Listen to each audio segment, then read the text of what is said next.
Welcome to Death Valley National Park. I recently spent an entire week exploring as much of Death Valley National Park as I possibly could. From catching epic sunrises and sunsets all across the park, to meeting up with this guy at a nearby ghost town. So stick around while I take you along with me on the ultimate Death Valley road trip. My first stop was to Rainbow Canyon. This viewpoint is located right at the western entrance to the park for those who arrived via Highway 395. Rainbow Canyon is also referred to as Star Wars Canyon due to its former use as a testing area for military aircraft. While no longer in use by the military, it's still a worthwhile first stop inside the park. The next morning, I started my day at the iconic Zabriskie Point, which is a viewpoint that looks down over the colorful Badlands down below. This is one of the most popular locations in the park and an excellent choice for both sunrise and sunset. I recommend visiting for both, though if you like to avoid the crowds like I do, it's sunrise all the way. After leaving Zabriskie Point, I made the 10-minute drive down to Golden Canyon. This is a rocky hiking trail that winds through a canyon. It's called Golden Canyon because as the morning sunlight hits the canyon walls, it lights up a beautiful golden color.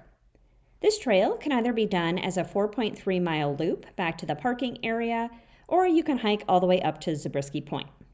As for me, I had other things to do, so I just hiked up about a half mile or so to enjoy the light show before turning around and heading back to the car.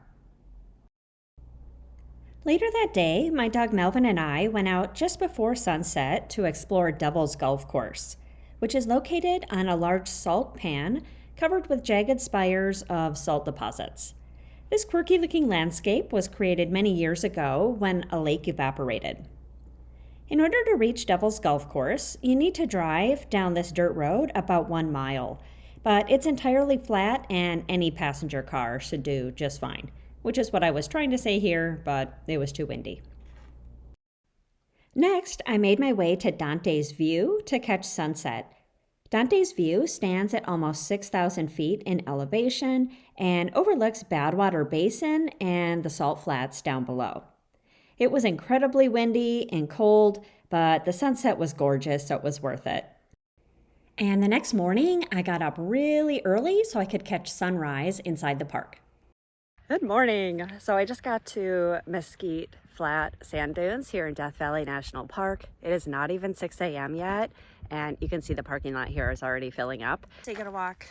There's some trails that you can take to lead a little bit closer to the dunes other than this rocky area here, but I'm trying to get away from the crowds of people, so I'm gonna go kind of off on my own over this way. This was easily one of the best sunrises I've ever seen in my life, and this ended up being my favorite area of the park. I wouldn't skip this one when you visit. It's the most beautiful sunrise, and there's no wind out here. It was just perfect. I could almost cry. It was perfect. I would definitely come here for sunrise if you can. I would get here a little bit earlier than I did. I would get here maybe 30 minutes or so before sunrise, so you can get out on the dunes a little bit further away from where most of the people are, and then you can kind of just have a beautiful sunrise all to yourself. And it's just so quiet out here. The sand, I guess, absorbs the sound, so it's just completely silent. Okay, so I ended up coming back here to the sand dunes for sunset as well, but it was so crowded. So I ended up leaving and I drove around to the other side of the dunes. And there's only one road that you can take to get over there. So when you're there, you'll know what I'm talking about. But this is what it looked like. There's nobody on the other side. So if you come at sunset and it's really busy, just make the drive to the other side and you'll have the place to yourself. The next day, I had another early morning to get to the Badwater Basin salt flats. So I just got to Badwater in Death Valley National Park, and you can see that behind me. There is a boardwalk over here with a little bit of the salt flats, I guess. I'm gonna walk over there. Let's go check it out. So this is the boardwalk that leads out to the salt flats, and here at Badwater Basin, this is the lowest point in the United States, and it sits at 282 feet below sea level. All right, guys, so I'm standing out on the salt flats. It's pretty cool. You're not getting those normal shapes that you would. I think you have to walk out a bit further, but it's really beautiful here. I'm surrounded by like a canyon, and there's nobody else out here. Well, somebody else just pulled up, but I've had the place to myself for a while. It's really quiet out here, and it's beautiful. This is the view looking in the other direction towards the mountains. Not sure why I said that was a canyon. It's not. But up there on the mountain, you can see the sign that's placed at sea level.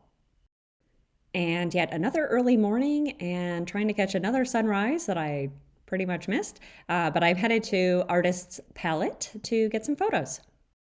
Okay, so I got here a little bit late for sunrise, but the lighting this morning is still absolutely beautiful. And there's only one other person here, but I think he's a photographer. So he went off into the canyon to get some photos. So I pretty much have the place to myself right now. So Artist Palette is another one of the more popular locations inside the park. If you want to see this area without the crowds, you'll definitely need to come for sunrise. And at sunrise, you'll get that really pretty light, and the pastel colors from the volcanic deposits look really good on film, especially in the early morning.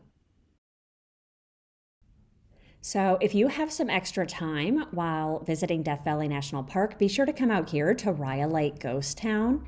It's located just outside the park entrance near Beatty, Nevada.